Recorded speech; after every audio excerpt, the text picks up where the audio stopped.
السلام علیکم ورحمۃ اللہ وبرکاتہ۔ ناظرین، ہر سال عالم کفر میں 14 فروری کو ویلنٹائن ڈے منایا جاتا ہے، اور اس موقع پر شادی شدہ اور غیر شادی شدہ جوڑوں کے درمیان نہ صرف پھولوں، مٹھائیوں اور محبت کو ابھارنے والے تحائف کا تبادلہ ہوتا ہے، بلکہ اس موقع پر کنوارے مرد و عورت کے درمیان ناجائز تعلقات بھی قائم کیے جاتے ہیں، اور بے حیائی و جنسی بے راہ روی کو روج ملتا ہے، جس کی بنا پر ہم اس دن کو عالمی بے حیائی کا عالمی دن بھی کہیں تو بے جانا ہوگا۔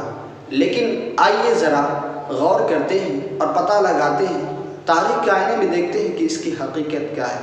تو اس کی دو حقیقتیں سامنے آئی ہیں۔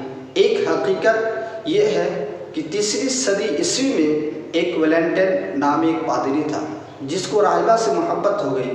راہبہ کی محبت میں مبتلا ہو چکا تھا، اور چونکہ راہبہ سے عیسائیت میں نکاح کرنا ممنوع تھا، اس لیے اس پادری نے ایک دن راہبہ سے کہا کہ میں نے خواب دیکھا ہے کہ اگر ہم 14 فروری کے دن ناجائز تعلقات قائم کریں تو ہمیں کوئی گناہ نہ ہوگا، ہم گناہ میں شامل نہ ہوں گے۔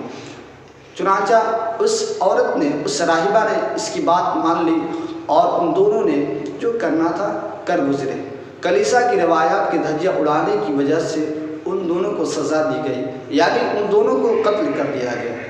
اب کچھ عرصے بعد کچھ لوگوں نے ان کو محبت کا شہید مان کر ان کے دین کو منانے لگے۔ اس دن سے کہا جاتا ہے کہ ویلنٹائن ڈے کی شروعات ہوئی۔ اور دوسری حقیقت یہ سامنے آئی کہ روم کے جیل میں ایک ایسے شخص کو قید کیا گیا جس کے بارے میں یہ مشہور تھا کہ وہ راتوں میں لوگوں کے گھروں میں گھس کر عورتوں کے ساتھ زیادتی کیا کرتا تھا۔ اب اس قیدی جس جیل میں قید تھا، اس جیل کا جو جیلر تھا، اس کی ایک بیٹی تھی جو روزانہ اپنے والد کو کھانا لے کر آیا کرتی تھی۔ اب اس قیدی نے اس لڑکی کو اپنی طرف مائل کر لیا، اور اس کی وجہ سے وہ قید سے رہا ہو گیا۔ اب رہا ہونے کے بعد کئی عرصے تک ان دونوں کے درمیان، اس قیدی اور جیلر کی بیٹی کے درمیان ناجائز تعلقات قائم رہے۔ لیکن کچھ عرصے بعد ہی وہ قیدی اس طرح سے فرار ہو گیا، اس طرح سے غائب ہوا کہ اس کا کوئی سراغ نہ لگا۔ اب ان حقیقتوں کو جاننے کے بعد یہ بات کھل کر سامنے آئی ہے کہ اس دن ویلنٹائن ڈے کی بنیاد ہی بے حیائی، بے شرمی اور عریانیت پر قائم ہے، جس کا اسلام سے کوئی واسطہ نہیں۔ خدارا، میں جو مسلمان بہنیں اور بھائی ہمارے اس دن کو مناتے ہیں، وہ خدارا اس دن کو نہ منائیں۔ اگر آپ کو آخرت پہ ایمان ہے تو آپ ایسے کام میں ہرگز ملوث نہ ہو۔ اللہ تبارک و تعالی قرآن مجید میں ارشاد فرماتا ہے، ان الذین یحبون ان تشیع الفاحشۃ فی الذین آمنوا لهم عذاب علیم فی الدنیا والآخرہ۔